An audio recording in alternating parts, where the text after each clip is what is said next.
a comenzar con lo que nos concita hoy aquí.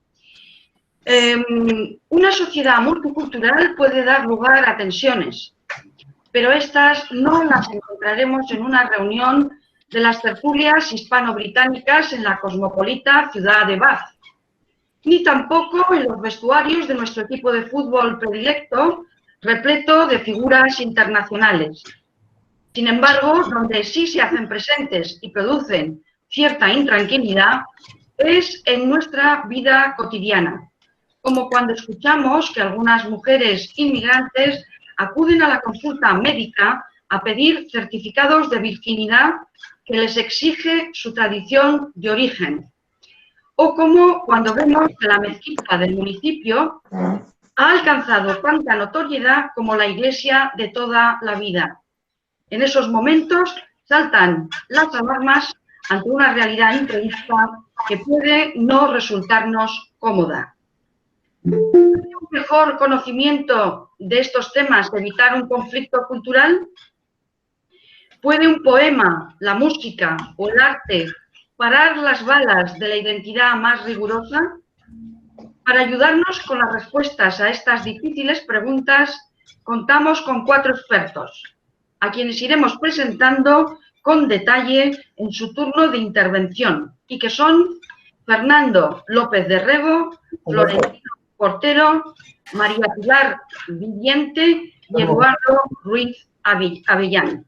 Saludos a todos. Vamos con la exposición de Fernando López de Rego, diplomático, miembro del Servicio Exterior de la Unión Europea, jefe del Servicio Jurídico y Contencioso de la OAMI-EUIPO durante muchos años, es conferenciante y escritor, y su libro más reciente se titula Fidel y el más allá, el hecho religioso en Cuba.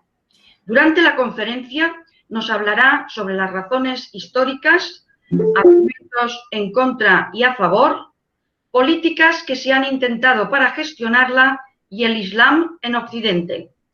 Don Fernando, adelante. Muchas gracias, Pilar. Es un gran placer, como siempre, estar aquí compartiendo una actividad con los amigos de GEA.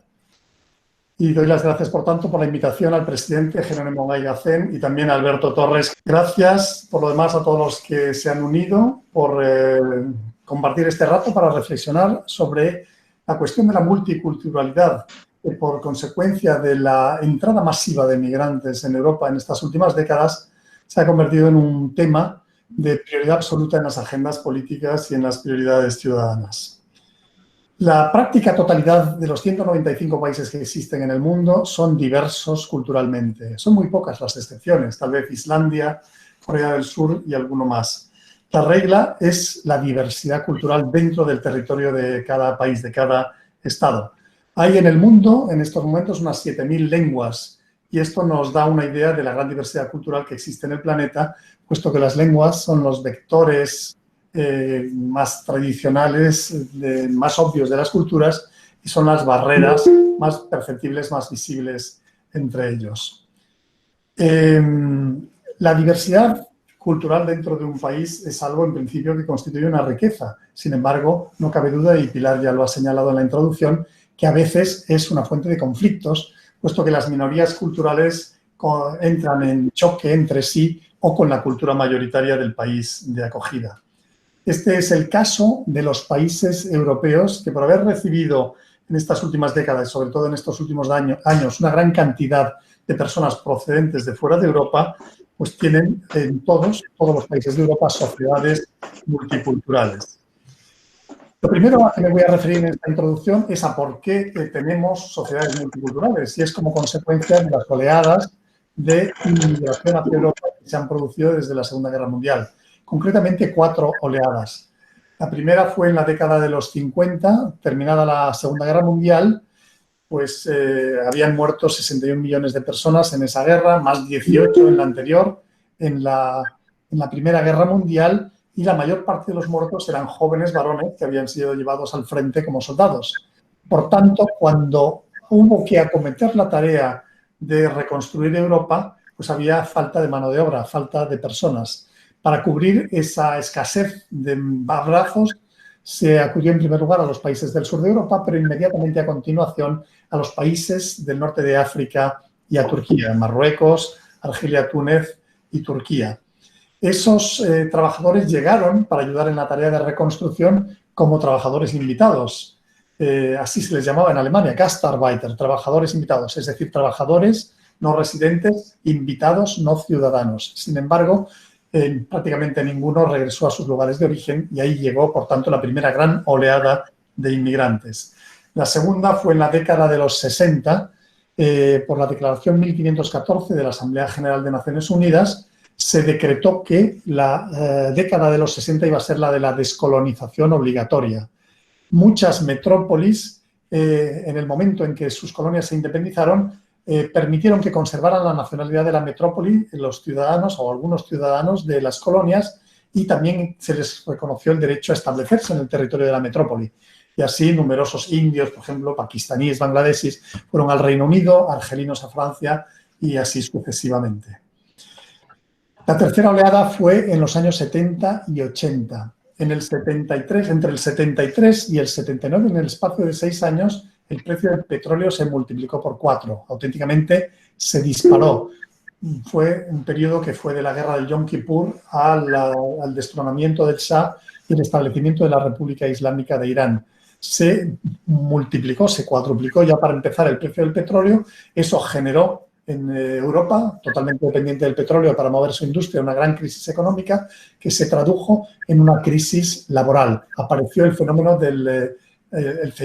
del desempleo masivo, que prácticamente se ha convertido en algo estructural. A pesar de que ya desde los 70 y durante los 80 no había necesidad de más brazos, puesto que en Europa había desempleo, siguieron llegando grandes oleadas de inmigrantes, ahora no con un contrato de trabajo bajo el brazo o con un pasaporte de la metrópoli en la mano, sino como solicitantes de refugio, de asilo político o por razones de reunificación familiar. Llegaron durante la década de los 70-80 como media 1 millón de personas al año. Personas que, como había aquí desempleo, pues iban directo a las filas del paro y a los suburbios de las ciudades. Es decir, empezó ya con las colonias de inmigrantes una cierta conflictividad social y una frustración entre los propios recién llegados. La última oleada de inmigrantes que ha provocado nuestras sociedades multiculturales es la que comenzó hace 5 años, en 2015, con la crisis de los refugiados. Por las guerras, las hambrunas y el colapso de algunos estados en África, en Oriente Medio, incluso en algún país asiático lejano como Afganistán, llegaron varios millones de personas para penetrar en el territorio de la Unión Europea, pudieron entrar y, por ejemplo, en un solo año, en 2015, en un solo país, Alemania, entraron 1.100.000 personas, según declaró Tomás de Maizière, el ministro del Interior de Angela Merkel, en aquel momento. Yo me voy a referir aquí ya muy sintéticamente, puesto que hemos perdido tiempo, a 4 cuestiones sucesivamente en esta intervención. En primer lugar, a el tratamiento que se ha dado a la multiculturalidad a lo largo de la historia, luego a los pros y a los contras de la multiculturalidad, de la sociedad multicultural, a las políticas que se han utilizado para gestionar la convivencia multicultural y, finalmente, voy a hacer un pequeño apunte sobre el tema más conflictivo en esta materia, que es el de la convivencia entre el Islam y los países de acogida en Occidente. Pero antes de ello, 2 precisiones, una conceptual y otra actitudinal. Conceptual, ¿qué es cultura? Bueno, pues muy sencillamente, cultura es todo lo que no es naturaleza. Si, por así decirlo, la naturaleza es lo que existía en este planeta cuando llegaron los humanos a él, pues cultura es todo lo que hicieron a partir de ese momento. Es cultura, por tanto, con un concepto muy amplio, no solo las artes y las ciencias, sino también todo lo que los humanos hemos hecho de una manera y podríamos haber hecho de otra. Desde las escuelas de pensamiento, las instituciones sociales y políticas de todo tipo, los idiomas, los códigos vestimentarios, alimentarios, etcétera. Es cultura todo lo que hemos hecho de una manera, pudiéndolo haber hecho de otra. Y como se han hecho las cosas de muy diversas maneras, pues hay culturas muy diversas. Nada que ver la cultura inuit de Laponia con la cultura de los bosquimanos del sur de África. De ahí la dificultad a veces de comunicar entre las culturas y no solo por razones idiomáticas. La segunda precisión es que para abordar de una manera eficaz el análisis del tema de la convivencia multicultural, tenemos que huir de dos extremos. Primero, tenemos que huir de caer en el miedo a la diferencia. Como decía Umberto Eco, el diferente es diferente, pero no por ello malo. Debemos huir del miedo a la diferencia y de las tragaderas respecto de los eslóganes y las fake news xenófobas. Pero al mismo tiempo, en sentido distinto, tenemos que ser totalmente impermeables al buenismo, a la ingenuidad, es decir, no tenemos que caer en la odiosa dictadura de la corrección política. El primer tema, como hemos dicho, es el del tratamiento de la multiculturalidad a lo largo de la historia. A lo largo de la historia, hasta la Segunda Guerra Mundial, el paradigma en cuanto a gestión de la multiculturalidad era el mismo en todas partes. Se consideraba que los países debían ser homogéneos culturalmente y por ello pues, se prescindía de las minorías, a veces mediante expulsión física, como con los judíos expulsados de tantos lugares, o recientemente los musulmanes rohingya de Myanmar, de Birmania, que han sido expulsados hacia el Bangladesh vecino. Otras veces la expulsión física se sustituía por algo todavía mucho más brutal, como era el genocidio, como el armenio de 1915 a 1923, o el holocausto de 6 millones de judíos en torno a la Segunda Guerra Mundial, o el genocidio tutsi en Ruanda en 1994. Otra manera de prescindir de las minorías, de negarles el derecho a la existencia, ha sido sencillamente asimilarlas por la fuerza. Y en este sentido el ejemplo más claro o más conocido es el de los aborígenes australianos. Se raptaba a los niños aborígenes para llevarlos a lugares en donde se les educaba en el idioma, la religión y las costumbres de los colonos británicos. Y finalmente también se ha, por así decirlo, ignorado o se ha negado el derecho a la existencia de las minorías, pues mediante la segregación física, discriminación económica y negación de derechos políticos, que es lo que ha sucedido, por ejemplo, en el caso de los esclavos africanos en las Américas durante la época del esclavismo, de los siglos XVI hasta bien entrado el XIX, o lo que sucedió en la Sudáfrica del apartheid mientras ese régimen existió entre el 48 y el 92. Esto, el paradigma de la homogeneidad cultural, decía Marcos 3:24, un reino dividido es un reino que no puede subsistir, el paradigma de la homogeneidad cultural cayó con la llegada de la Segunda Guerra Mundial. La Segunda Guerra Mundial fue una especie de catarsis, una gran hoguera en que se quemaron todas las ideas y emociones que habían propiciado lo que llamó De Gaulle la Guerra de los 30 años. Primera Guerra Mundial desde 1914 hasta fin de la Segunda, 1945. Y lo que propició todo ese periodo de destrucción extrema fueron básicamente el autoritarismo, el nacionalismo y el militarismo. Pues bien, todo eso se quema en la gran pira que fueron las dos guerras mundiales y al acabar tenemos un ambiente social totalmente diferente. Donde había antes autoritarismo tenemos ahora permisividad excesiva. Donde había antes militarismo tenemos pacifismo simbolizado por el movimiento hippie y donde había nacionalismo hay ahora internacionalismo simbolizado pues, por la creación de las Naciones Unidas por la Carta de San Francisco en 1945. Pero en lo que nos concierne, después de la Segunda Guerra Mundial, después de esa gran hoguera de todo lo que había causado ese periodo bélico brutal, pues en cuanto a lo que nos concierne se pasa del paradigma tradicional de la homogeneidad cultural de los países a el paradigma totalmente diferente de la multiculturalidad, de la protección de la diversidad cultural dentro del territorio de cada estado. Se pensaba que la concesión de derechos iguales a todas las personas, fueran de mayorías o minorías culturales, acabaría con el problema de la subsistencia de las culturas minoritarias. Sin embargo, eso no sucedió así. La Declaración de los Derechos Humanos de 10 de octubre del 48, en su catálogo de derechos, de 30 derechos que allí se relacionan, solo incluye derechos de personas, no derechos de grupos o colectividades. Y al poco tiempo de la entrada en vigor de esa Declaración de los Derechos Humanos, se vio claramente que a pesar de dar derechos iguales a todas las personas, de mayorías o de minorías, había dificultades para subsistir para las minorías culturales que se veían arrolladas por las culturas mayoritarias. Por eso, en un determinado momento, algunos países empezaron a adoptar medidas de discriminación positiva de las minorías culturales. Entro ya en la cuestión de las razones a favor y en contra de la multiculturalidad. 4 razones en contra y 4 razones a favor. Voy a ser breve para avanzar, dado que hemos empezado tarde. Razones en contra de la multiculturalidad. Bueno, pues la primera es la de que crea, según algunos, más problemas de los que resuelve.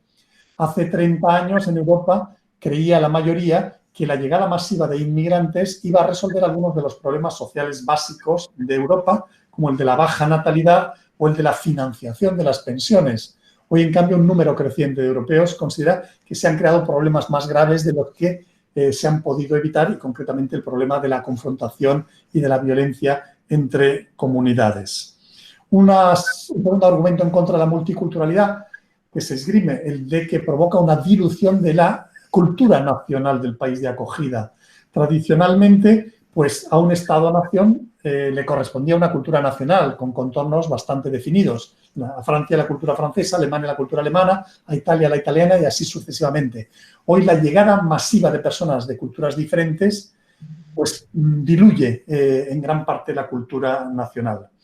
También, y esta es una crítica importante que se ha hecho a la multiculturalidad, sobre todo en Holanda, en Dinamarca, en los países nórdicos, es que promueve el relativismo moral. La pregunta muy embarazosa que nos hacen los críticos de la multiculturalidad a este respecto es la siguiente. ¿Debemos de verdad en nuestros territorios, de nuestros países, debemos admitir cosas contrarias a nuestra moral tradicional como los matrimonios concertados de niños, la poligamia, la homofobia, la ablación o la mutilación genital femenina, los crímenes de honor, el que una persona se saque la foto del carnet de identidad tapada con un velo? ¿Debemos admitir estas cosas en nombre del respeto a constructos culturales de culturas venidas de fuera? Una última crítica que se hace a la multiculturalidad es el aumento de la criminalidad. Y aquí se basan en las estadísticas. Por ejemplo, España, un caso cualquiera, pero en fin, lo mismo es aplicable a cualquier país europeo. España, según el Instituto Nacional de Estadística, con una población extranjera del 15%, tiene un 30% de población carcelaria. Y esto es transponible a cualquier otro país de la Unión Europea. Normalmente es así, punto porcentual arriba o abajo. A esto, sin embargo, los sociólogos hacen muchas veces una precisión. Y es que el inmigrante no delinque más porque es extranjero o inmigrante, sino porque vive en los barrios más desestructurados, tiene un nivel de ingresos mucho más bajo y, en consecuencia, se ven unas situaciones que muchas veces pues, no son las ideales para tener un desarrollo normal. Y arguyen que cuando el inmigrante con el tiempo asciende en la escala social, los niveles de criminalidad son los correspondientes a su profesión y a su estatus social.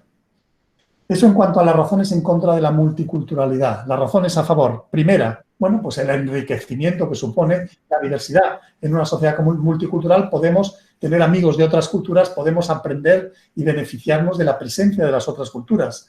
Relacionado con ello, pues tenemos sociedades más vibrantes, más dinámicas, más cosmopolitas, menos insulares, menos unidimensionales, en suma, menos aburridas. En una sociedad multicultural, pues tenemos una oferta mayor de música, de arte, de cocinas, a veces exóticas, de tiendas de todo tipo, etcétera, etcétera. Y con ello, pues lógicamente, se acaba con la monotonía de la uniculturalidad de los países. También la multiculturalidad supone fomento de la tolerancia. Cuando uno está acostumbrado a codearse con vecinos, compañeros de trabajo, que tienen otro tipo de nombres, otro tipo de vestimenta, otro tipo de relaciones en las familias, etcétera, etcétera, pues uno, como dice Humberto Eco, se da cuenta directa y personalmente de que el diferente es diferente, pero no por ello malo. Y, en consecuencia, se genera naturalmente una tolerancia respecto del diferente y, a través de ello, pues se hace una contribución indudable a la paz en el mundo. Finalmente, hay como consecuencia de la multiculturalidad también un beneficio económico para los países. En una empresa con una plantilla multicultural, pues hay diferentes maneras de ver las cosas, diferentes maneras de resolver las cosas, hay contactos con los países de origen, conocimiento de idiomas exóticos, etcétera, y todo ello promueve finalmente pues un aumento del comercio internacional y hasta de la inversión de aquí allá y de allá aquí. Avanzo muy rápido y paso ya a la cuestión de la gestión de la multiculturalidad en las últimas décadas. Dije antes que a lo largo de la historia el paradigma en cuanto a multiculturalidad era la homogeneidad cultural, pero que con la catarsis de la Segunda Guerra Mundial se cambió y se pasó al paradigma de promover la multiculturalidad y verla como una cosa buena. La realidad en cuanto a las políticas de gestión de la multiculturalidad es que se trata de una cuestión muchísimo más complicada y compleja de lo que los detractores o los partidarios de la multiculturalidad admitirían. De hecho, por ejemplo, en Europa se han intentado diversos enfoques en cuanto a la política de gestión de la multiculturalidad y ninguno de ellos ha dado un resultado plenamente satisfactorio.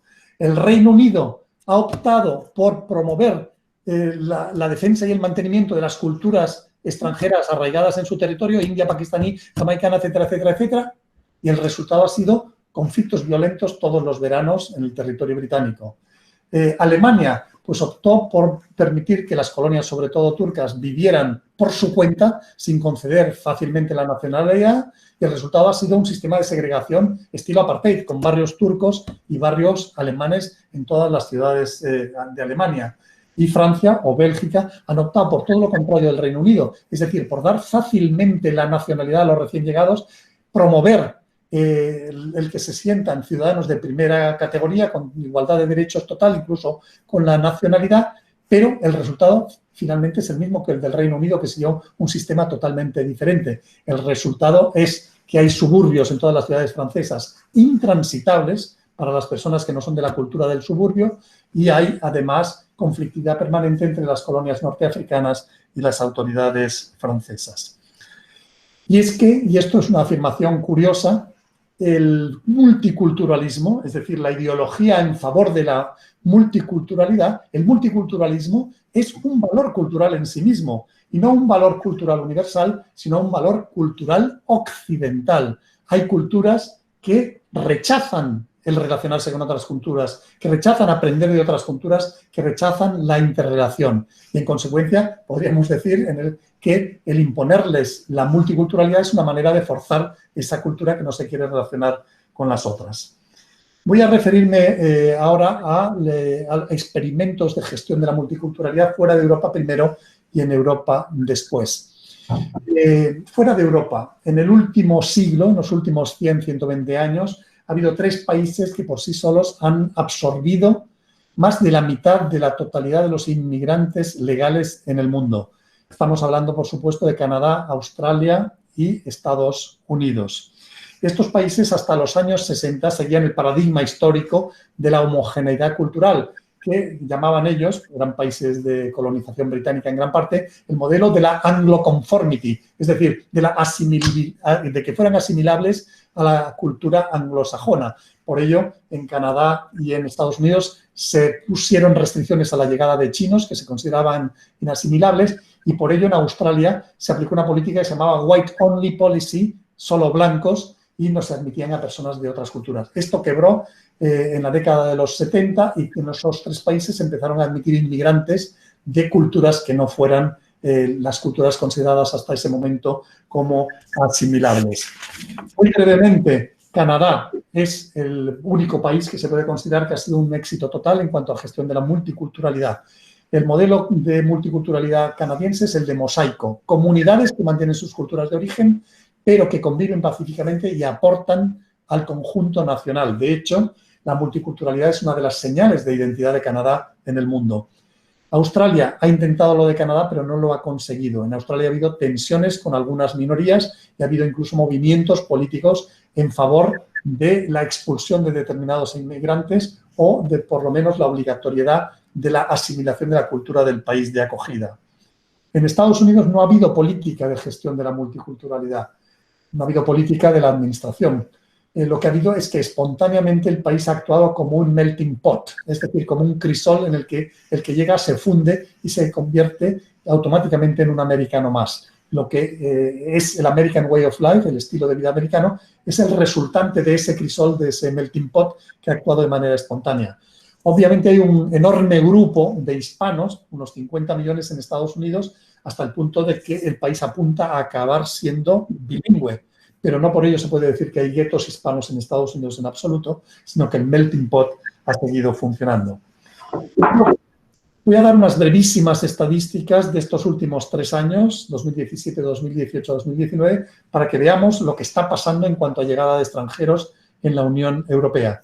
2017, 825.000 personas extra Unión Europea, adquirieron la nacionalidad de algún país de la Unión Europea, siendo los grupos minoritarios de Marruecos, Albania, India, Turquía y Pakistán, es decir, heterogéneos culturalmente. 825.000 personas adquirieron una nacionalidad de la Unión Europea en un solo año, 2017. Ese año llegaron a territorio europeo 2.400.000 personas procedentes del exterior. Al año siguiente, 2018, llegaron 2.200.000 personas, es decir, un poco menos. Salieron de la Unión Europea 900.000, por lo cual el saldo migratorio fue de 1.300.000, pero vegetativamente hubo 4.200.000 nacimientos ese año y 4.700.000 fallecimientos, es decir, un saldo vegetativo negativo de 500.000. Por tanto, el resultado global, saldo migratorio de 1.300.000, saldo vegetativo menos 500.000, en total, en ese año 2018, y esto es muy significativo, o de cualquier otro año, pues un aumento de la población total de la Unión Europea de 800.000 personas. El año pasado, 2019, había en la Unión Europea ya, sin contar el Reino Unido, 447 millones de habitantes, de los cuales 34.200.000, es decir, el 7,7% de extranjeros. Unas breves pinceladas sobre países individuales. Caso muy llamativo el de los países nórdicos, que hasta hace muy poco pues no tenían prácticamente colonia extranjera y desde el 2000 se han llenado de inmigrantes. El caso más extremo, Suecia, que primera más segunda generación tiene 25,5 millones de extranjeros en su territorio, un poco menos Noruega, Islandia, Dinamarca y Finlandia. Alemania tiene 13 millones de extranjeros entre primera y segunda generación, es decir, el 14% de la población, siendo los principales orígenes turco, sirio, afgano, ruso e iraquí, es decir, también muy heterogéneos respecto a lo que es el país de acogida. En Francia hay unos 12 millones de extranjeros entre primera y segunda generación, es decir, el 20% de la población, y de esos extranjeros 4 millones magrebíes y 1 millón africanos subsaharianos. Italia tiene 6 millones entre primera y segunda generación. Y en cuanto a España, que tradicionalmente había sido un país de emigración, pues se ha convertido en las últimas 2 décadas en un país de fuerte inmigración. Desde el año 2000 han entrado en España 6 millones de extranjeros, pero con la peculiaridad, la bendición, la suerte, dicen muchos, de que son muy homogéneos culturalmente, muchos de ellos, puesto que son nacionales de países hispanoamericanos y, en consecuencia, comparten patria, es decir, lengua, comparten una cultura en que la cosmovisión de fondo es la cristiana y comparten en algunas ocasiones incluso vínculos recientes de sangre, puesto que entre los argentinos, cubanos y venezolanos hay muchos con abuelos, padres o bisabuelos españoles. Resumiendo, estoy yendo muy rápido, presionado por el comienzo tardío, resumiendo lo que ha sido la historia de la multiculturalidad en Europa, pues bien, primero, tenemos sociedades multiculturales que están aquí para quedarse en todos los países.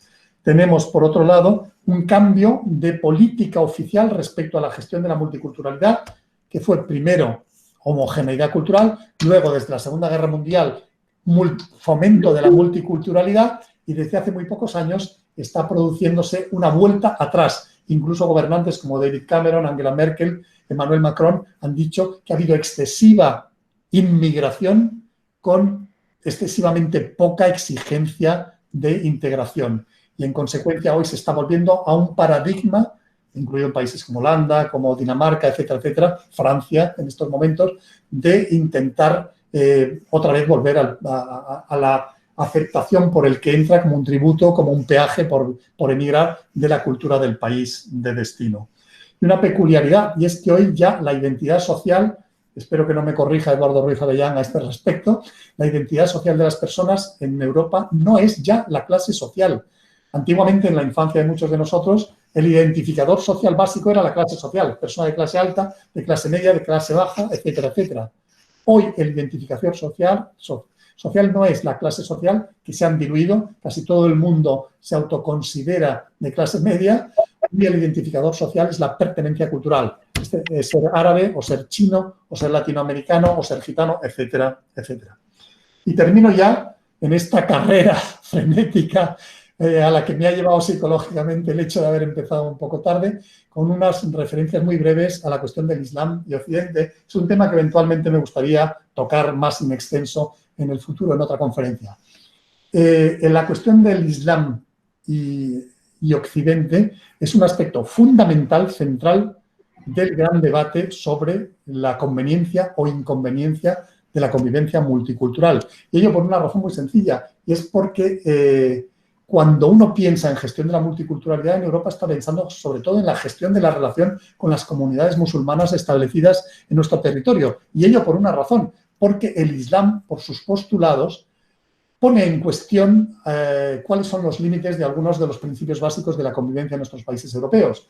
La libertad de expresión, que para nosotros es incluso libertad de hacer burla y de hasta ridiculización, la tolerancia, la admisión de la diversidad, etcétera. Todo eso, el Islam, por así decirlo, nos plantea, lo pone en cuestión y nos pone en la cuestión de los límites de la multiculturalidad. En todo caso, el debate sobre el Islam en Occidente es un debate escamoteado, podríamos decir que como el de la eutanasia en España en estos días. Es un debate que se ha escamoteado, el debate de la relación entre Islam y Occidente, porque no lo han afrontado de una manera abierta, ni gobiernos ni sociedades. Es un debate incómodo, es incluso un auténtico tabú. Y la discusión sobre Islam y Occidente está llena de silencio, de elusión, de evasión y de eufemismo. No hay un debate claro y abierto sobre la incardinación y el modo de convivencia de las comunidades musulmanas en nuestros países europeos. Muy brevemente, decir que, como en el conjunto del mundo, en la práctica totalidad de los países europeos, el Islam es la segunda religión después del cristianismo. Hay en Europa 46 millones de musulmanes, 20 en la Federación Rusa, 20 en la Unión Europea más Reino Unido y 6 millones en el resto de países, básicamente en los Balcanes. La razón por la que los sondeos de opinión dan una muy mala imagen y hasta malas opiniones del Islam en los países europeos tienen obviamente que ver con un hecho, con los recurrentes atentados yihadistas que se vienen produciendo en nuestro territorio desde hace ya tiempo, empezando con algunos muy fuertes, como el de Madrid en 2004, 193 muertos, casi 2.000 heridos, al año siguiente, 2005, en Londres, 52 muertos, París, 2014, 130 muertos, Niza, 82 muertos, 86 muertos con un camión, etcétera, etcétera. Desde 2014, de hecho, los atentados yihadistas terroristas son cada vez más frecuentes y ya no tanto se hacen con bombas cuanto con camiones o con armas cortas y cuchillos por individuos sueltos. Solo en estos últimos 4 meses ha habido 5 atentados en territorio europeo. En París, en Dresden, en Conflans-Sainte-Honorine, la decapitación del profesor de instituto Samuel Paty, en Niza, en donde mataron a 3 personas, entre ellos una anciana que estaba rezando y el sacristán de la iglesia, y en Viena el mes pasado. Estos atentados tan graves, tan crueles, tan extremos, nos llevan a intentar comprender cuáles son las motivaciones de esas personas que los cometen. Y aquí hay un recurso fácil que a veces se utiliza, y es decir que son personas inestables psicológicamente. Esto es eludir el verdadero análisis de la cuestión. En la raíz no está la inestabilidad psicológica, que tal vez también, sino lo que está es la concepción de lo que ciertos musulmanes consideran que deben hacer, y esos atentados los cometieron por su condición de musulmanes, reaccionando a lo que ellos consideraban que era una agresión de Occidente contra el profeta o contra Alá o contra la Umma, es decir, contra la comunidad de los fieles musulmanes.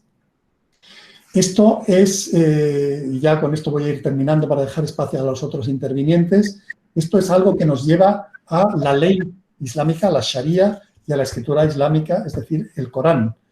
Para la Sharia, la autoridad máxima es la teocrática y, en consecuencia, no la autoridad civil ni las leyes que emanan de la autoridad civil. Esto choca totalmente con la concepción de la convivencia en los países europeos, que es una convivencia basada en principios judeocristianos. En el Antiguo Testamento hay una frase que dice que nadie puede acumular las funciones de sacerdote, rey y profeta. Luego Jesús, respondiendo a una de las trampas saduceas que se le plantearon, dijo: dar al César lo que es del César y a Dios lo que es de Dios. Y San Pablo fue mucho más lejos y dijo que había una necesaria autonomía de las autoridades civiles que había que respetar. Y por consecuencia, con esta tradición judeocristiana, pues en nuestros países hay una separación normalmente Iglesia-Estado, o religión-Estado, que, bueno, pues en Francia partió de una ley de 1905 llamada de laicidad, pero que en mayor o menor medida, y antes o después en el tiempo, se ha seguido en todos los demás países. En la concepción de la Sharia, de la ley islámica, esto no es admisible, puesto que hay una concepción teocrática del poder y lo que prevalece es la ley religiosa y la autoridad religiosa. En consecuencia, hay una dificultad para admitir eso. Pero luego, aparte, también, si vemos lo que es la formación de los niños musulmanes, pues la formación es a través de la recitación del Corán. De hecho, la palabra Corán se suele traducir por recitación. El Corán se aprende de memoria y en el Corán hay muchas aleyas, es decir, muchos versículos de las azoras o suras, en donde se contiene una concepción denigratoria del otro. La palabra kafir, kafre, se utiliza 134 veces en el Corán. Se dice que el saludo de la paz, salamu alaikum, se dirige a los fieles, no a los infieles. Se previene contra la amistad con los no fieles, etcétera, etcétera, etcétera. Es decir, hay textos que se memorizan, porque el aprendizaje del musulmán es aprendiendo de memoria versículos del Corán. Hay muchos textos que son extraordinariamente agresivos respecto al otro, lo cual es una diferencia respecto a las otras grandes religiones. El cristianismo es el amor universal, no solo a los cristianos, lo mismo el hinduismo, lo mismo el budismo. En cambio, hay una especie de supremacismo implícito en muchos de los versículos del Corán que llevan a una concepción del otro que no es precisamente muy acogedora. Ya termino, he ido rapidísimamente y corto muchas partes de la exposición para decir que hemos visto pros y hemos visto contras de la convivencia multicultural. Si vemos las cosas con una perspectiva histórica grande, vemos que, bueno, pues en el progreso de la humanidad se parte de la familia, tribu, clan, reino medieval, Estado-nación, etcétera, apuntamos hacia una unidad mundial, que era lo que ya pronosticaba nuestro gran Francisco de Vitoria. En cuanto a la cuestión de los grupos culturales, y sobre todo en esta época de la globalización desbocada, con grandes movimientos migratorios y grandes intercambios, por las tecnologías de la comunicación instantánea, gratuita y universal, avanzamos hacia un mestizaje universal, hacia una sola humanidad. Probablemente todos los conflictos, todos los roces a los que me he referido son en realidad los dolores del parto, del nacimiento de esa nueva humanidad. Muchas gracias. Muchas gracias, don Fernando, por tal derroche de información factual tan necesaria en tiempos de posverdad y de desinformación. Vayan mis felicidades y aprovecho para dar paso a la intervención de Florentino Portero, miembro fundador del Grupo de Estudios Estratégicos y que está considerado como uno de los expertos más influyentes en relaciones internacionales, defensa y política exterior. Adelante, don Florentino. Doña Pilar, muchísimas gracias por darme paso, por la invitación. Uno de los inconvenientes de invitarme a hablar después de Fernando es que es poco probable que diga cosas muy distintas. Entonces, lo que voy a intentar es desarrollar algunos de sus puntos, también de manera un tanto esquemática y ordenada, pues para ayudar a conformar un conjunto de ideas que nos ayuden a todos a ir poco a poco acercándonos a entender esos temas que son cualquier cosa menos fáciles, pero que indudablemente tienen una enorme actualidad. Primera idea, el término multicultural, multiculturalidad, lo leemos todos los días, lo oímos todos los días, pero nunca hemos llegado a saber qué narices quiere decir. ¿Por qué? Porque tanto lo usamos, y eso nos ocurre con otras muchas palabras, que le damos significados distintos, depende del contexto. Y eso, en un entorno como el nuestro, de tanta información fluyéndonos, tanto debate, al final discutimos usando palabras cuando previamente no nos hemos puesto de acuerdo en el significado que estamos dando en ese momento a esa palabra. Un adelanto, multiculturalidad, puede hacer referencia a cómo conviven culturas en un entorno geográfico determinado, que es una cosa que todos entendemos, que es, digamos, la primera acepción, lo obvio, pero multiculturalidad también lo utilizamos cuando hablamos de cómo conviven grupos étnicos, que esta es otra historia totalmente distinta. Ya estamos hablando de política, ya estamos hablando de derecho, ya estamos hablando de equilibrios de poder en un entorno determinado. Fernando, con buen criterio, planteaba el tema desde el fenómeno histórico que nos ha llevado a considerarlo un tema de referencia, que es la inmigración. Inmigración nos va a llevar a otro término muy de nuestra época, que es el de integración, e integración nos lleva a su vez a otro término, que es el de asimilación. Los sociólogos andan todo el día trabajando con estos términos, nunca es fácil precisar exactamente el significado, sobre todo porque lo tenemos que aplicar a situaciones que son muy distintas. Para empezar, y tratando este tema solo en el entorno de un Estado-nación, de un Estado clásico, vamos a poner algunos ejemplos sobre España, por aquello de que somos españoles, y esto nos ayuda más fácilmente a entenderlo. Fernando decía, como siempre, con buen criterio, que cuando hablamos de estas cosas, inevitablemente, aunque no lo decimos, pensamos en el musulmán. No pensamos en el rumano, o no pensamos en el ecuatoriano, o no pensamos en el chino. Pensamos en la causa de un problema, no en la circunstancia que nos lleva a vivir en la diversidad, que es, por otro lado, lo decía Fernando, la situación más normal del mundo, ¿no? Lo raro es que todo el mundo que vive en un entorno concreto sea más o menos igual. Pues no, esto no es lo normal. Lo normal es que hay una cierta diversidad.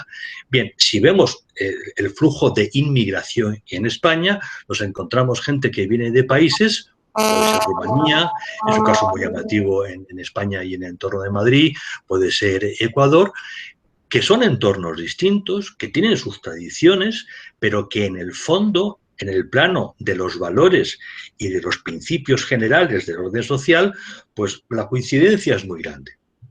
Por lo tanto, en estos casos, de lo que estamos hablando es de un respeto a la diversidad, partiendo de que esa diversidad, lo decía Fernando, nos enriquece.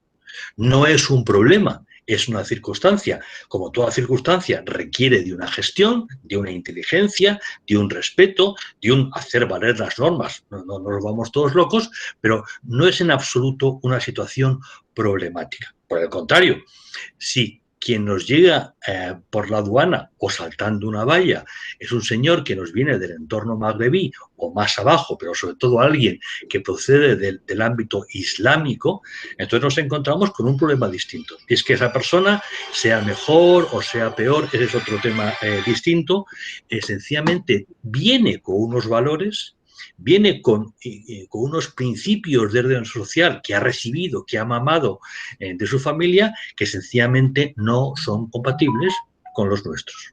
Y aquí nos encontramos ante un proceso, digamos, delicado, complejo, por el cual en unos casos esas personas se van a ir integrando, respetando la diversidad, pero aceptando finalmente las normas, porque son normas legítimas, porque son normas del país que le ha recibido, que le ha acogido, que le está dando una oportunidad para crecer, y hay otros que sencillamente no les cabe en la cabeza que ellos puedan aceptar este orden social y sencillamente van a vivir con nosotros, en un caso de manera pasiva, dando la espalda a ese orden social, en otros casos de manera activa, rechazando ese orden social.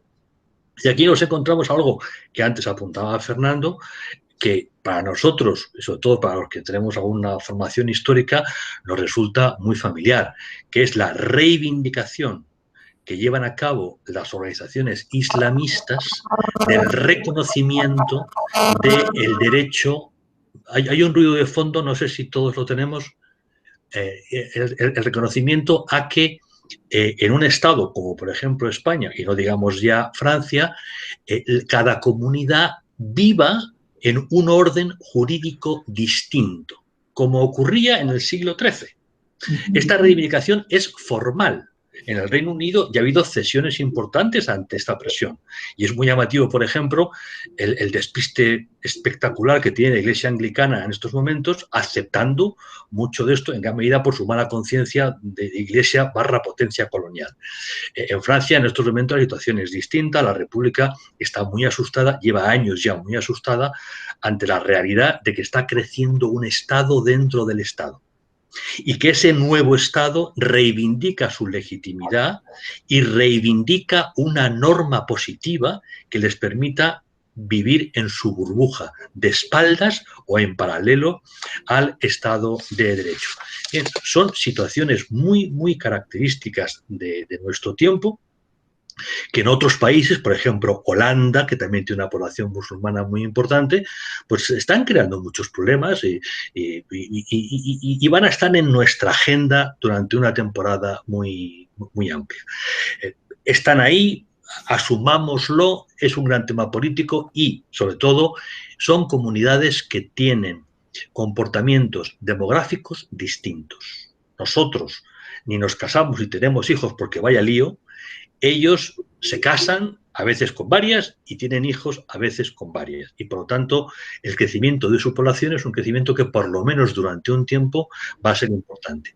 Tampoco podemos caer en la visión primaria de pensar que todo musulmán se comporta como se comporta un musulmán. Vamos a ver, el Islam es uno, los musulmanes son millones y cada musulmán es un pequeño mundo. Y hay musulmanes que viven de una manera y musulmanes que viven de otra. Hay millones de musulmanes perfectamente integrados en Europa y millones que ni lo están ni lo van a estar. Entonces, asumamos la complejidad de la sociedad musulmana en Europa, asumamos la diversidad de actitudes ante el Estado de Derecho europeo, pero reconozcamos que ese es un tema que nos va a ocupar durante mucho tiempo. Vamos ahora a dejar de lado el cómo afrontamos la multiculturalidad en un entorno de Estado-nación para pasar a otro que sería de la sociedad internacional. Y esto nos lleva inevitablemente a establecer un puente con otra de las palabras de nuestro tiempo, globalización. Vivimos en un mundo globalizado por culpa, entre comillas, de los ingenieros. Se han desarrollado tecnologías que han permitido una intensa comunicación entre las distintas culturas. Esa comunicación, sobre todo a través de los medios más populares, la televisión, el cine, las series, está afectando y afectando mucho el comportamiento, sobre todo de los jóvenes, de muy distintas culturas que entre todas conformamos el planeta Tierra. Ante esta realidad nos encontramos reacciones muy distintas. Las más extremas, y por lo tanto las más características, sería uno, la de quien lo rechaza radicalmente porque ve en ello una agresión directa, una agresión estratégica. Es el caso de los islamistas, o sea, de aquellos sectores del mundo musulmán que ven incompatible la convivencia del Islam con la cultura occidental o del Islam con la cultura china. Hay más matrimonios que van mal, pero estos, por su tamaño, serían los más llamativos. Y los islamistas, como los estalinistas en tiempos, creen que es necesario levantar un muro, que es necesario separar absolutamente las comunidades para que el Islam no se contagie. Tienen miedo, como tenía el comunismo soviético miedo a la comunicación, pues el atractivo del mercado, pues el atractivo de la doctrina liberal. En el caso de aquellas comunidades musulmanas que viven en Europa, los islamistas lo que hacen es vuelta a la Edad Media, a la vuelta al Estado que tenga distintos regímenes jurídicos para las distintas comunidades. Ese es un extremo, el extremo reaccionario. Luego tenemos el otro extremo, que sería el extremo progre. El extremo progre es el decir, bueno, vamos ya hacia una cultura global, por lo tanto, desechemos nuestra cultura de origen, que es rancia y viejuna, y entonces acojamos directamente esta nueva cultura que ya está saliendo. En realidad lo que estamos viendo en el futuro inmediato, en el corto o medio plazo, el largo plazo Dios dirá, es que para sobrevivir en un mundo globalizado, lo más importante es tener raíces profundas. El individuo y la sociedad. Porque si sabes quién eres, puedes saber a dónde vas. Pero si no sabes quién eres y no tienes raíces profundas, estás expuesto a los vientos del norte o del sur, del este o del oeste. necesitamos tener una identidad clara para asumir de manera no problemática los retos de la globalización. Si avanzamos un poco más y vemos y buscamos por qué determinados sectores de Occidente están, digamos, intentando acoger una cultura, un fenómeno multicultural, abandonando lo propio, esto nos lleva, y también lo apuntaba Fernando, a otro de los temas de nuestro tiempo, recurro una vez más a la expresión de José Ortega y Gasset, que es la crisis de la modernidad.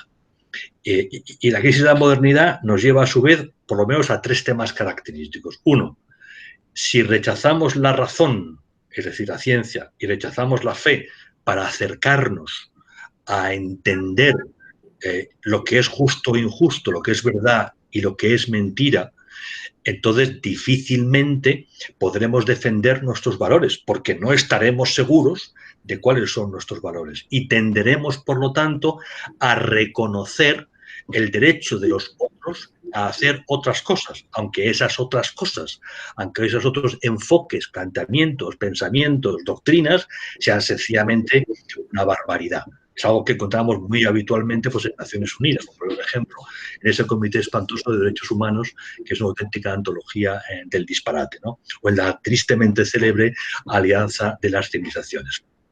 Lo segundo que nos encontramos en este comportamiento europeo es, digamos, la mala conciencia y la inseguridad que nos genera, habiendo sido la locomotora del mundo, habiendo sido los responsables de las 2 y casi 3 primeras revoluciones industriales, habiendo sido el epítome de la razón y de la ciencia, haber concluido en 2 guerras mundiales, que son 2 gigantescas guerras civiles, haber concluido en la Shoah, haber concluido en el Gulag. Todo ese desastre que atenta básicamente con los principios de la dignidad humana, lo que hace, el efecto que genera en el europeo es una profunda inseguridad, cuando no un rechazo de la herencia recibida. Un tercer y último elemento es el del efecto del colonialismo en la conciencia del europeo de hoy. Nosotros fuimos tan arrogantes de imponer nuestros valores y nuestra cultura a otras gentes de otros mundos que venían de otra experiencia de vida. Eso que se nos repite o se repite a los niños en los colegios de toda Europa crea un comportamiento de hipersensibilidad a la hora de defender nuestros valores sobre otras gentes que proceden de otras culturas. Bien, la suma de estos 3 elementos lo que hace finalmente es, digamos, conformar una sociedad europea muy insegura de sí misma, que no tiene ya nada claro en qué medida nuestros valores tradicionales están vigentes y tiene algún sentido defender. Y dicho esto, me temo, no sé si me he pasado ya de los 15 minutos que Pilar me había concedido, así que devuelvo la palabra y, como no, felicito a Fernando por su excelente presentación. Vamos a dar paso a la esperada intervención de don Eduardo Ruiz Avellán, profesor de Sociología Política de la Universidad de Alicante, que nos hablará sobre y nos dará algunas pinceladas adicionales sobre la cuestión del Islam en Occidente. Adelante, don Eduardo. ¿Se me escucha bien? Sí. ¿Se me escucha? Bueno, pues nada, buenas tardes a todos. Mi felicitación a los 2 conferenciantes que me han precedido. Yo soy consciente de que me queda poco tiempo, por tanto, procuraré ser breve. Lo primero que voy a decir es que, y no estaba en el guión, pero escuchando a mis 2 antecesores, pues me ha venido la idea de cómo es posible que, y debe ser un complejo que arrastramos todos los españoles, cómo es posible que el mayor éxito, quizás quitando el Imperio Romano, de asimilación cultural y religiosa que se ha producido en el mundo occidental, que ha sido el fenómeno del mestizaje en Iberoamérica, sin embargo, eso no lo tratamos. Y sin embargo, es el único ejemplo realmente que ha tenido éxito. Y la prueba es que de refilón Fernando nos ha comentado que la gran suerte que hemos tenido en España hasta ahora, y además la hemos sabido despreciar muy bien, yo tengo contacto, como casi todos, con iberoamericanos, y desde luego los hemos tratado a patadas, es que la gran suerte que hemos tenido es que se nos vino aquí una gran oleada de personas procedentes de toda Iberoamérica y que deberíamos de haber intentado tener entre nosotros. Y sin embargo, muchos de ellos, desgraciadamente, se han vuelto a ir. Mientras que, sin embargo, acogemos lo que es el núcleo del problema de la multiculturalidad en Europa y en España, acogemos con los brazos abiertos, y lo estamos viendo en estos días en Canarias, como consecuencia, en fin, de este gobierno que tenemos, pero no solamente de este gobierno, ojo, cuidado. Aquí hay cuestiones que no se tratan porque hay una censura ahora mismo de carácter universal. Yo creo que todos estáis enterados de la censura que estamos sufriendo como consecuencia de las, y esto es un inciso, de las elecciones norteamericanas. Y el que no lo sepa es que no se ha enterado de qué va la cosa. Bueno, pues esta inmigración que estamos sufriendo de norteafricanos en estos momentos, desde hace algunos años, no es solamente un fenómeno español o europeo, es un fenómeno que viene instigado desde, digamos, la Agenda 2030 y compañía, de cuestiones que tienen que ver con lo que se llama el NOM, el nuevo orden mundial. Hay una idea, alguno me puede decir que soy un conspiranoico, Guillermo, no me lo acuse, por favor, hay una idea instigada por los Soros, los Rockefeller, los Rothschild y compañía, de intentar vaciar Europa de europeos y rellenarla con componentes de otras razas, entre las cuales, por supuesto, no se encuentran los iberoamericanos. ¿Por qué? Porque la cultura iberoamericana es cristiana y, sin embargo, aquí de lo que se trata es de una cierta cristianofobia. Y perdonadme que no sea políticamente correcto, pero es que estoy ya harto de lo políticamente correcto, y además estoy observando con mucha atención y con mucho optimismo cómo lo políticamente correcto y el llamado pensamiento débil está en estos momentos entrando en una crisis que espero ya que sea la definitiva. Hay dos elementos a los cuales no me voy a detener porque no es el objeto de esta charla, pero que dan un indicador de por dónde van los tiros. Uno de ellos es el llamado manifiesto Harper, este manifiesto surgido curiosamente desde la izquierda, y está Noam Chomsky y compañía, diciendo que esto del pensamiento políticamente correcto es una censura absoluta y que no se puede permitir porque es la antipolítica, se va en contra de lo político que, como decía Aristóteles, se basa en el debate. No, señor, aquí, como uno se salga de la línea establecida, uno es facha, conspiranoico y de todo lo que uno quiera. Pero, sin embargo, nos estamos viendo que el movimiento Harper, afortunadamente, una serie de firmantes que van desde Noam Chomsky, como digo, hasta Francis Fukuyama, ya se han hartado de esta doctrina, digamos, de la cancelación, traduciendo del inglés. Y la segunda cuestión, el segundo elemento, el segundo paradigma que está ahí, es el llamado, la revolución que estamos viviendo en estos momentos. Lo que pasa es que la censura de la gran prensa mundial es tremenda, pero yo imagino que tú, Florentino, o tú, Fernando, o mucha gente estará viendo fuentes alternativas. La gran revolución de los llamados deplorables por la señora Hillary Clinton. Los deplorables, que es en el fondo la América profunda, la Norteamérica profunda, y que aquí tiene también sus manifestaciones, Polonia, Hungría y compañía, resulta que va en contra de lo políticamente correcto. ¿Qué ha hecho nuestra Unión Europea en el caso de Polonia y Hungría? Pues ha tenido que irse con el rabo entre las piernas porque que querían imponer desde la Unión Europea, desde Bruselas, a Polonia y Hungría, que quitasen de en medio su identidad nacional y que admitieran todos los postulados del nuevo orden internacional. Al final, para poderles dar ese dinero que aquí estamos esperando como el santo advenimiento, y que es en el fondo una fórmula como de chantaje. Al final parece que la señora presidenta de la Unión Europea ha tenido que irse con el rabo entre las piernas y han tenido que eliminar el veto o superar el veto de Polonia y de Hungría, concediéndoles que les dejen vivir su vida.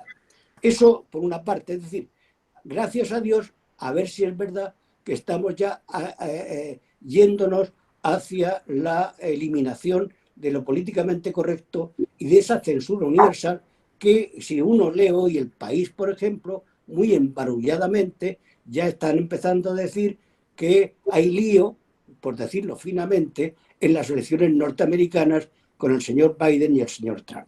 Punto por ahí.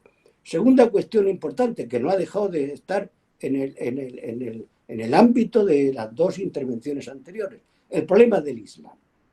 Esto es otro problema en donde la censura es habitual. Es decir, aquí cuando un islámico o islamista provoca un atentado, lo primero que se dice es que está loco. Pero oiga usted, ¿cómo que está loco? Y lo segundo es que se le mata habiéndolo podido coger. Eso pasó en Barcelona, no estoy diciendo cosas tontas. En Barcelona los mataban a señores que iban con un cuchillo y los mozos de escuadra iban con ametralladoras. Oiga usted, no puede usted apresar a este señor y que nos explique las razones por las cuales está delinquiendo o está cometiendo ese atentado terrorista. No, señor, se le mata directamente. Y además, nuestros jueces mirando para otro lado, nadie, lo que ha sido, lo que se ha visto por televisión, ha sido un asesinato. Y a mí nadie me va a decir que estoy a favor de los yihadistas, por favor. Simplemente que si un señor levanta las manos con un cuchillo, se le mata porque por si acaso tiene un cinturón explosivo. Oiga, hay máquinas que antes de que llegara a tocar a ese hombre para saber si tiene o no tiene cinturón explosivo. Y para terminar, porque yo no sé, podría decir muchas cosas más, me alegro, por tanto, y repito, que el pensamiento débil pudiera estar en decadencia y, como dice algún autor, estemos ya en el retorno de los dioses con minúsculas, de los dioses fuertes. Aquí en España podríamos decir, con perdón, Dios, patria y rey. Hombre, ya está bien. Es decir, que no se pueda ser patriota, que no se pueda ser cristiano, creer en un solo Dios. Esto ya es increíble. Y como es increíble, pues yo me he rebelado y si soy políticamente incorrecto me perdonáis. Y para terminar, voy a hacer una lectura. Un yihadista marroquí que mató a un director de cine en Holanda, Theo van Gogh, y que dice lo siguiente, en su juicio, cuando se le concedió la última palabra. Esto está sacado del libro de Ayaan Hirsi Ali y leo muy pocas cosas para no hacerme pesado y acabaré diciendo el por qué ocurre esto desde mi punto de vista. El testigo, entre otras cosas, dice: y dice usted que yo no conocía a su hijo, se refiere a la madre de Van Gogh. No lo puedo acusar de hipócrita porque no era hipócrita el director de cine. No lo era y me consta que actuaba por convicción. Así no es cierto que yo me sintiera agraviado como marroquí o porque él me llamara, y perdón, follador de cabras. Yo he actuado movido por la fe. Incluso enfaticé que si se hubiera tratado de mi padre o de un hermano, habría hecho exactamente lo mismo. Así no me acusará usted de sentimentalismo. Y le puedo asegurar que si saliera en libertad, volvería a hacer lo mismo, exactamente lo mismo. Por lo demás, con respecto a su crítica, tal vez cuando usted alude a los marroquíes, quiere decir en verdad musulmanes. No se lo tomo a mal, porque la misma ley que me impulsa a cortar la cabeza a cualquiera que injurie a Alá o a su profeta, es la que me obliga a no arraigarme en este país, Holanda, o en todo caso, no en un país donde la palabra libre, como la ha descrito el fiscal, se proclame públicamente. Bien, los yihadistas, voy a partir de la base de que no todo el musulmán es yihadista, bueno, esto es un lugar común, pero sí que hay un fondo de frustración en el Islam. ¿Por qué hay fondo de frustración en el Islam? En dos palabras, a lo mejor es demasiado aventurado por mi parte lo que voy a decir. El Islam es una religión de vocación universal y por tanto ha sido directamente impulsada por Alá.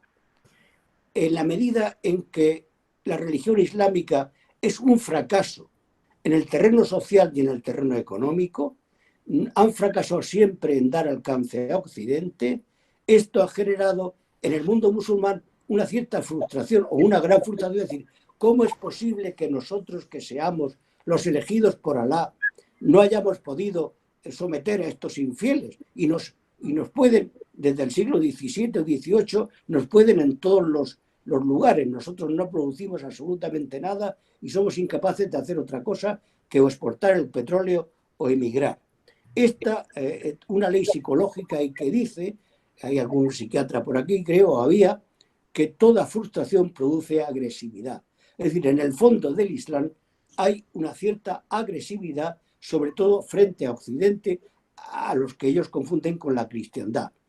Esa agresividad, evidentemente, no se traduce en que todo el mundo sea yihadista, pero sí en que de alguna manera hay algunos aspectos que hacen que gente normal dentro del mundo musulmán en un momento dado se convierten, con comillas, se radicalicen y se conviertan en yihadistas. Y esto es muy difícil de saber cuando un musulmán normal se convierte en yihadista. Es bastante difícil de saber. Yo hemos hablado en GEA con policías que se dedican a esto y tienen que mirar las uñas, a ver si tienen las uñas más cortas o más largas, o si hacen esto o hacen lo otro. Es muy complicado y haría falta mucha policía, mucha investigación para poder saber en cada momento cuándo estamos ante un yihadista potencial. Y bueno, con esto yo creo que ya me he quedado tranquilo y doy paso a Pilar, que ya habrá arreglado su problema. Muchas gracias. Muchas gracias, don Eduardo, por expresarnos sus temores sobre el radicalismo, que no es para menos. Solamente que quiero resaltar,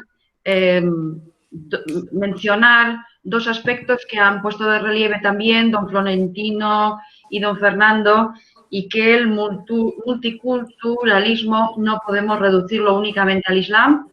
Afortunadamente son muchas culturas las que tenemos que tratar de resolver la forma y de arbitrar la manera de convivir entre todos. Es un reto dificilísimo y desde luego no lo es menos aquellas culturas que han optado en este momento de la historia por radicalizar y utilizar la violencia como herramienta para hacerse visibles. Bien, pues como tenemos que ir acabando, no sin antes dar el turno de palabra a doña María Pilar Viviente. Como he recordado antes, es artista, investigadora social, profesora de arte en la Universidad de Miguel Hernández y nos hablará sobre la función social del arte y de la educación artística en la sociedad multicultural. Adelante, doña María Pilar. Buenas tardes a todos. Antes que nada, mis más sinceras felicitaciones a don Fernando López de Rego. Fernando López de Rego ha puesto el dedo en cuestiones muy importantes y de largo tendido cara al futuro. Retomaré un par de puntos. En todo caso, había preparado una reflexión. Bueno, llevo un recorrido muy largo en el ámbito multicultural, activamente en varios frentes educativos, políticos, culturales, en el sentido más amplio de la palabra, éticos también. La ética es un tema que hay que considerar como un territorio común de religiones, un código ético. Nadie quiere una nueva Babilonia, ¿verdad? Debemos entendernos. No nos queda otra. Bien, entonces doy las gracias en primer lugar a esta invitación, a este foro, con personas de tanto nivel en las que me dan espacio para que me pronuncie estos 10 minutos. Quería dejar claro, en principio, el porqué de mi interés por el tema multicultural. No es un interés que ha venido sin más, o porque ahora está de moda el tema, que lo está también. Es que yo ya nací multicultural. Yo nací en Madrid, a los 15 días viajé a Cataluña, entonces me hice catalana, pero al año viajé a París, me tuve que hacer francesa. Es mi lengua materna, el francés. Entre tanto, me tuve que hacer española a partir de cierta edad. Todo eso fue, no diré cómodo, desde luego fue incómodo, llevó sus pesadumbres. Situaciones conflictivas, situaciones de contradicciones, bloqueos, colapsos y situaciones que luego yo veo que se están produciendo en el plano político, económico social en términos generales a escala mundial, desde que esa multiculturalidad ha tomado realmente relieve tras sucesivas migraciones a las que muy bien ha especificado don Fernando. Entonces, este bagaje multicultural que debo a mis padres, aquel París de los años 60, cuando mi padre trabajaba en la Sorbona, lo tengo ahí atrás, porque gracias a él, gracias a Jerónimo Gay, estoy aquí, Gay Garcén, estoy aquí. Gracias a don Jerónimo Gay Garcén y a mi padre, estoy con vosotros. Y debo a él ese bagaje multicultural. Él tuvo la beca, de las primeras becas de la Fundación Juan March, para formarse en el extranjero. España necesitaba nuevas cabezas, nuevas formaciones con vistas cara al futuro. Él fue uno de los pocos afortunados que importó esos métodos educativos y conocimientos del extranjero que no existían en España. Introdujo lo que se llama hoy día topología, una base de la matemática fundamental para la nanotecnología, la informática actual, y bueno, y las ciencias aeroespaciales también. Y ahora hay 17 departamentos. Bueno, el terreno de la educación, pues, que es algo que yo iba, donde yo me he especializado en este tema, y como artista es donde también he proyectado mi experiencia en mis creaciones artísticas al multiculturalismo, me alegro, con bastante éxito además, y acogida en sociedades muy dispares. Como no podré entrar en aspectos curriculares, pero sí me gustaría que ustedes pudieran compartir, pues me gustaría que vieran un vídeo al final. Bien, entonces la cuestión es que una identidad múltiple tiene sus ventajas. Claro, tiene ese parto doloroso de un comienzo de un nuevo mundo. Ahora asistimos, está en nuestras manos orientarlo adecuadamente. El hecho multicultural es cierto, como ha apuntado don Fernando, que es un hecho occidental. Yo he viajado, he estado en Seúl dando ponencias, he estado en muchos sitios, colaboro habitualmente con una revista india como Pensadora Independiente, no afiliada a ningún partido político. Colaboro, acabo de asistir a un congreso internacional de sociología, bueno, de genéricos, hay científicos, hay investigadores universitarios en temas de hispanos, sobre multiculturalismo hispano en Estados Unidos, que está muy avanzado. Yo creo que ahí hay un ejemplo a seguir en los modos de convivencia, cómo ellos han conseguido, y desde luego no fue inmediato, pues como eso no ganó las Galias en una noche, no es inmediato. O sea, el salto multicultural lo que hay que hacer es evitar que sea traumático, o terrorismo. Cualquier aspecto que contribuya a la integración, por lo tanto, vamos a pasar de multiculturalidad a interculturalidad. Interculturalidad es ese programa educativo que no lo ha hecho ningún partido, ni los socialistas, ni los del centro, ni los de derechas, nadie. Han hecho programas para mantener su status quo o colocar a sus amigos, hay que ser sinceros. Pero no han hecho un programa enfocado a lo que ahora se nos echa encima y nos coge, literalmente, a dos velas. Sin recursos, sin medios, sin una formación, una población media, esa clase media a la que se refería Fernando, fundamental, que es la que construye el tejido social, la opinión pública. Y al mismo tiempo bombardeados por medios de comunicación de una banalidad supina, carente de toda reflexión, de todo desarrollo de sentido crítico, con el cual las poblaciones se ven abocadas a una situación deplorable. Necesitamos invertir en educación bien pensada, bien diseñada, educación a través de las artes, educación ética en derechos humanos a través de las artes, educación en multiculturalidad a través de las artes, de la sociología, transversalidad en los temas que son ejes vertebradores de la sociedad actual, y no hace falta que lo justifique porque lo ha demostrado claramente don Fernando, que el multiculturalismo es un eje vertebrador de la sociedad actual. Por lo tanto, favorezcamos las colaboraciones. El tema del mundo árabe, yo tenía unos apuntes especiales, pero voy a tener que saltarme por el tiempo que dispongo, y voy a dejar simplemente estas pinceladas más genéricas. He trabajado con Turquía, he aportado el modelo europeo de reforma educativa en la educación artística, en las bellas artes, a Turquía, al ministerio. Me han pagado para ello el viaje, la estancia, el chofer, traductor, todo, el gobierno de Erdogan. Así que sí existen repúblicas, o como quieran llamarles, no lo sé, no por el hecho de que sean repúblicas o no sean repúblicas, gobiernos de sesgo, de cariz, de islamista, como puede ser Turquía, que pueden estar interesados en cómo operamos aquí, en cómo hacemos aquí, y entonces hay que ofrecerles esa oportunidad, porque todo lo que sea cooperar, compartir, facilitar, ayudar, mañana vendrá hacia ti en positivo, en agradecimiento. Es una barbaridad llevar el terreno a la solución de la lucha armada. Y es una barbaridad matar a un individuo porque lleva un cuchillo. Vamos a ver, la guerra está por arriba. Estos son pobres desgraciados que son carne de cañón. Y por arriba es por donde se puede resolver, con un buen diseño. En educación, para que las generaciones dentro de 20 años, 10, 20, que es una inversión a medio largo plazo, no es tan inmediato, pueda evitar lo que se nos va a echar encima en caso contrario. Y esto no quiero ser alarmista.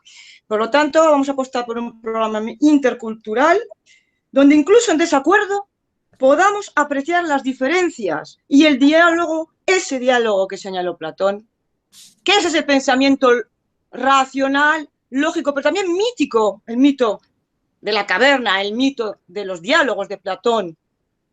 Recojamos eso, que fue una herencia también adoptada por el cristianismo, porque esa herencia no es la que no tienen otras culturas, no tienen ese diálogo de Platón, no saben dialogar, pero sí que sienten.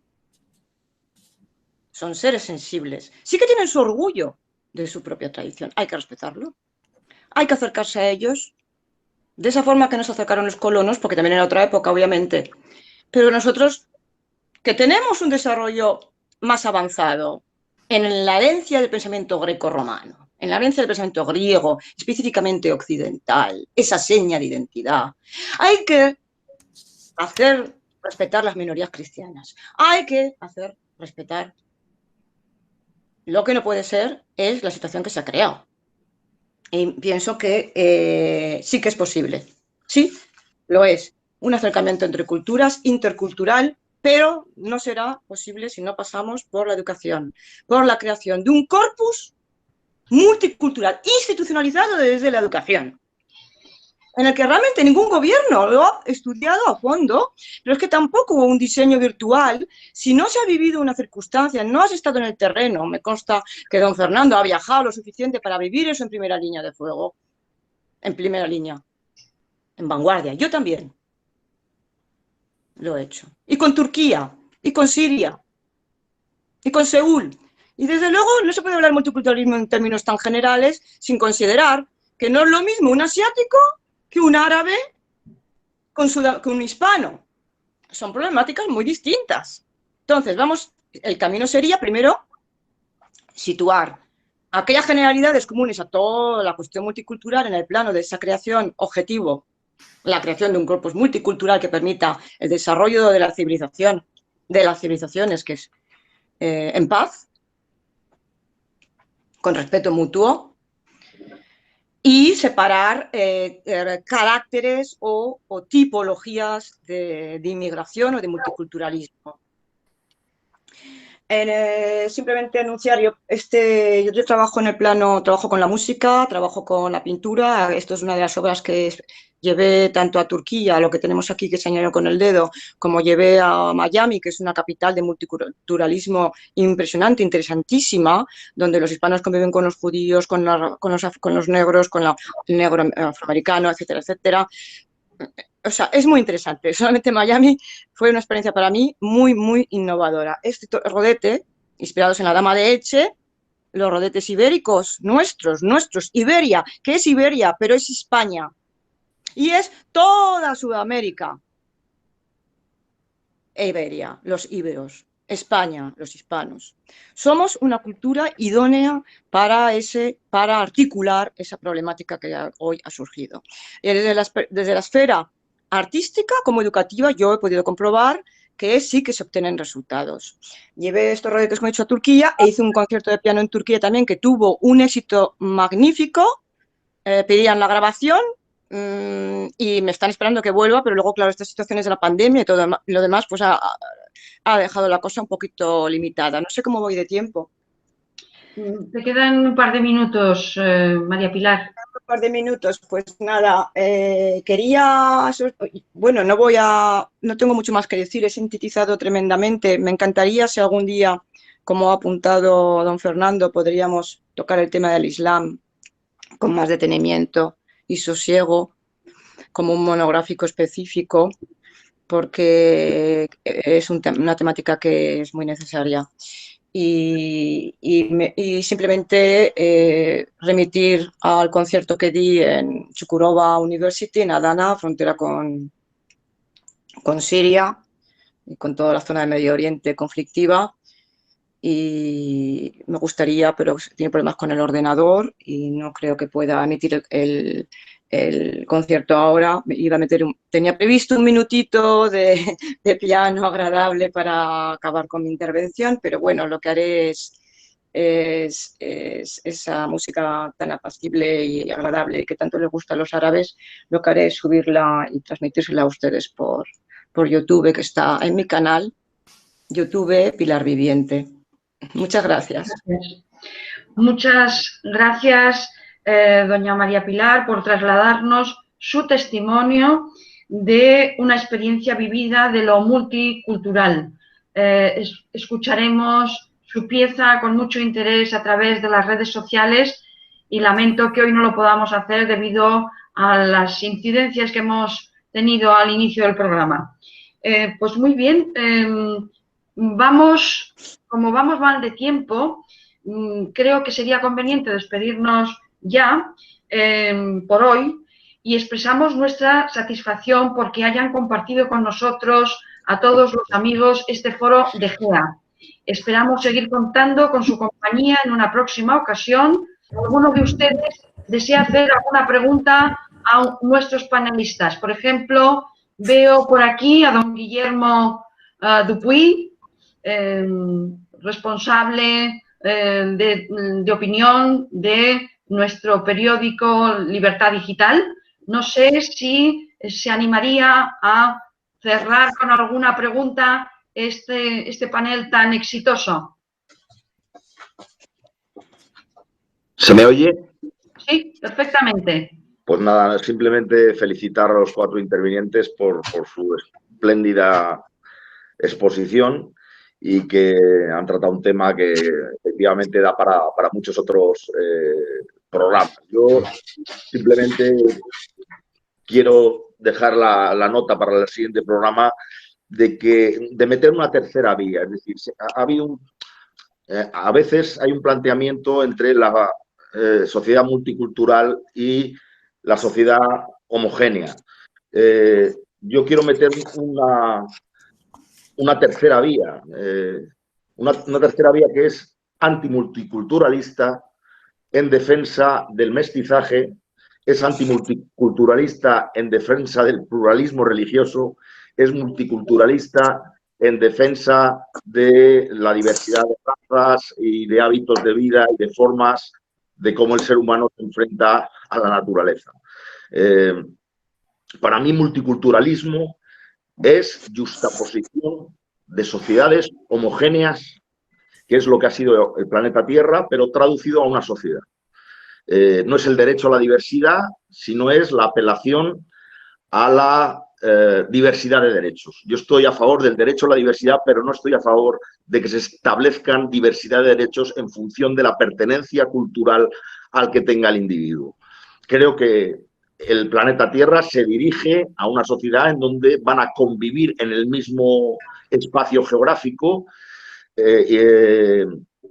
personas de distintas razas, de distintos credos, de distintos proyectos vitales, y lo que hay que hacer es intentar que cooperen entre ellos, y las culturas no deben ser jaulas que encierren al individuo y reproduzcan el orden tribal de forma yuxtapuesta dentro de la sociedad, sino que lo que tenemos que hacer es poner como eje de la sociedad abierta, plural, mestiza y moderna, en el buen sentido de la palabra, a la soberanía del individuo.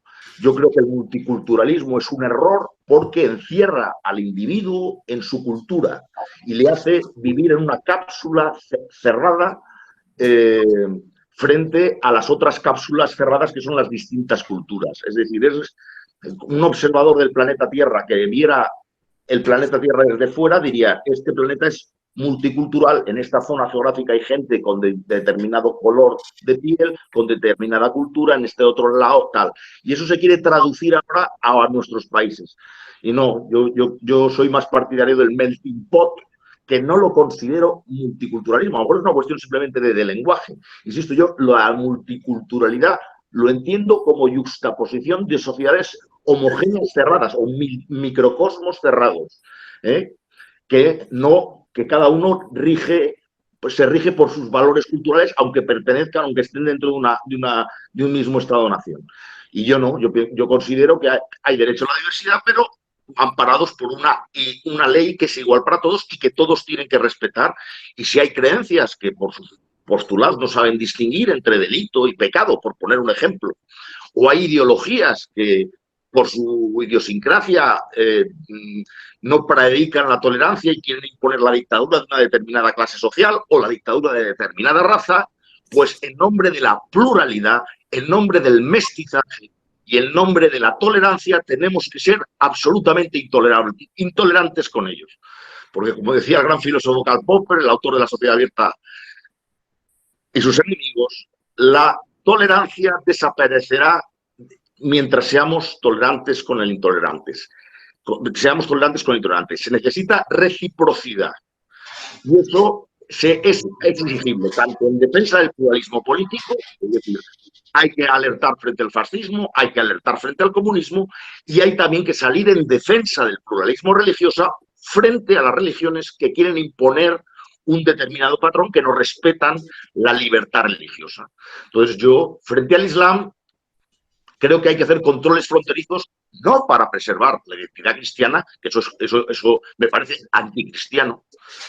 La persistencia cristiana de Occidente tiene que ser una cuestión de evangelización, de ejemplo nuestro, no de controles fronterizos, pero sí que reclamo controles fronterizos en defensa de la libertad religiosa, en defensa de los ateos, en defensa de los católicos, en defensa de los judíos, en defensa de los islámicos, o incluso en defensa de los islamistas que aceptan las reglas del juego frente a religiones o cosmovisiones que no aceptan, porque lo consideran contrario a la Sharia, contrario a la ley de Dios, esa tolerancia a la diversidad y ese respeto del otro. Entonces, mestizaje, como decía también Giovanni Sartori, el autor de La sociedad multiétnica, mestizaje sí, pluralismo sí, multiculturalismo no. Muchísimas gracias por tan sinceras palabras. Quería un apunte, perdona. Sí. A don Eduardo, a ver, es que yo creo que deberíamos distinguir los musulmanes o el mundo árabe progresista, que también conviven con cristianos de forma pacífica, sin problemas. Yo conozco muchos que trabajan en la Universidad del Cairo, en Turquía, en Estambul, gente que va a foros internacionales, a Estados Unidos, a Edimburgo, a España, y que están haciendo todo lo posible para que su juventud no crezca radicalizada. O sea, ellos tienen un problema muy fuerte, tienen un problema en su tierra tremendo, que nosotros no tenemos. Pero claro, si no colaboramos, el problema de ellos se nos echa encima. Entonces hay que colaborar con ellos. Bueno. Yo no diría que metería todo el mundo árabe en el mismo saco, como que es malo porque es musulmán. No, no es malo por ser musulmán, también hay malos. Pilar, por favor, que yo no he dicho eso. Perdona.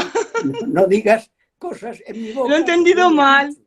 He distinguido primero. Explícate, por favor. Tú que has estado en Turquía sabrás perfectamente que los turcos no son árabes. Eso lo sabes, ¿no?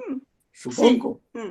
Pero digo yo. Y en segundo lugar, he distinguido entre el mundo musulmán, que puede tener un fondo de frustración a consecuencia de que su religión le lleva, y tengo el Corán aquí, o sea que tampoco, le lleva a ser una religión que quiere estar en todo el mundo, o dominar el mundo como tal religión, y el resultado que ha tenido, que es que ha fracasado en dar alcance a Occidente.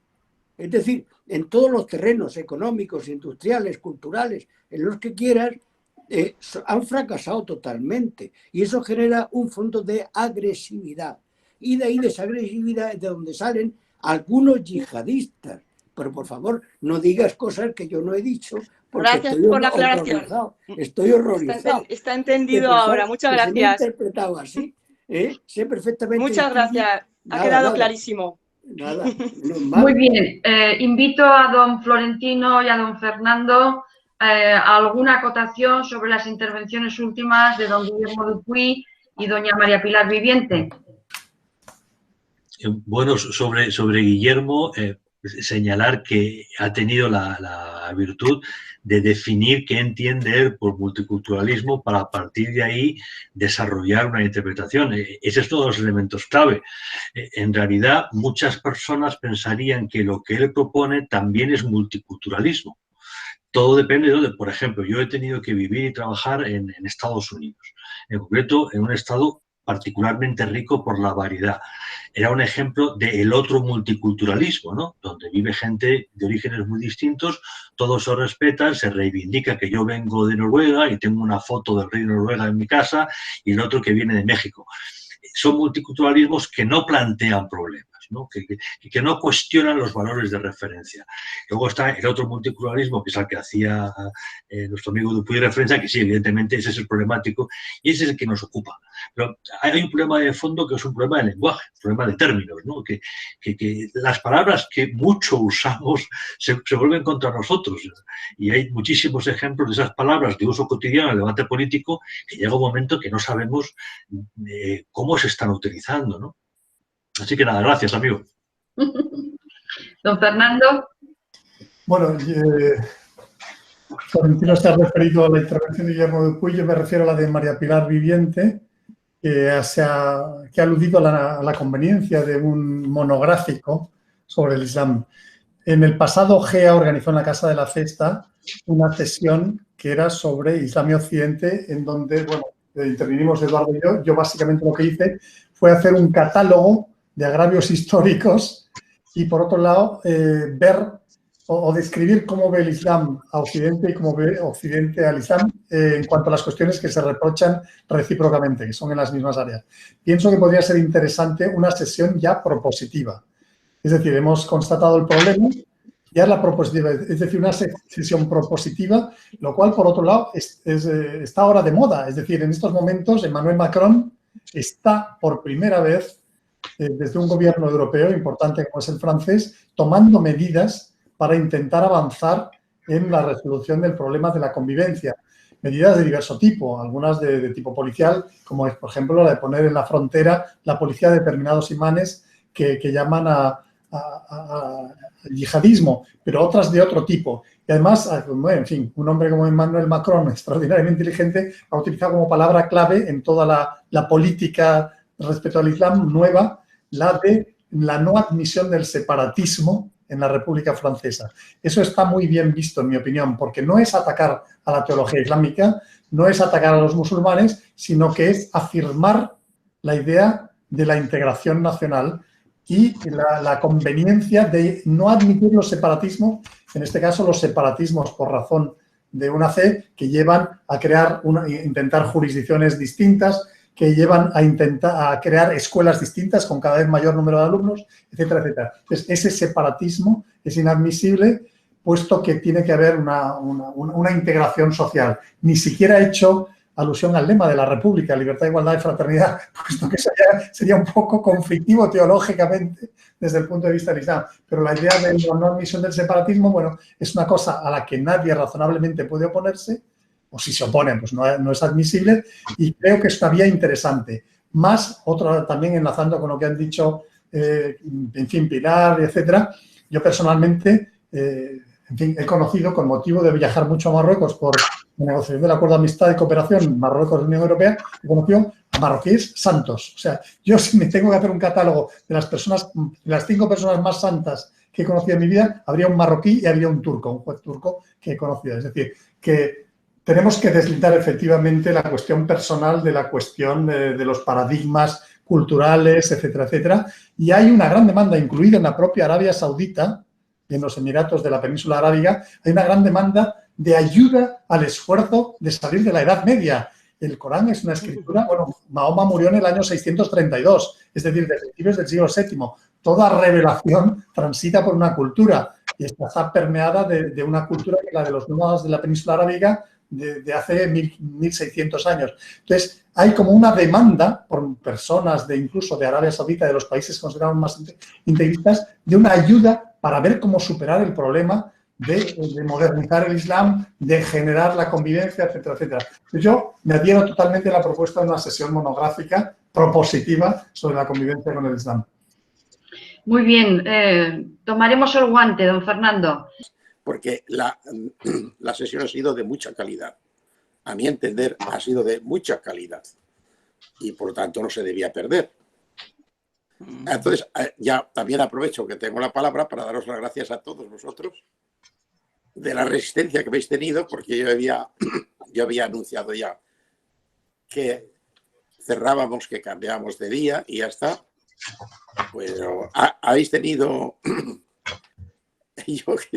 la paciencia y habéis logrado, bueno, yo creo que ha sido Alberto, ha logrado corregir, poder poner otro link y se ha podido ver una gran sesión, extraordinaria sesión. Entonces, sigue la palabra, Pilar. Sí, pues con las palabras de don Jerónimo Gay nos despedimos por hoy en la confianza de poder disponer de más tiempo en una próxima ocasión para las preguntas de nuestros amigos de GEA. Hasta pronto y que tengan ustedes un buen día, si Dios quiere. Buenas noches. Buenas noches. Buenas noches. Buenas noches. Y felices fiestas a todos. Felices fiestas. Igualmente, igualmente.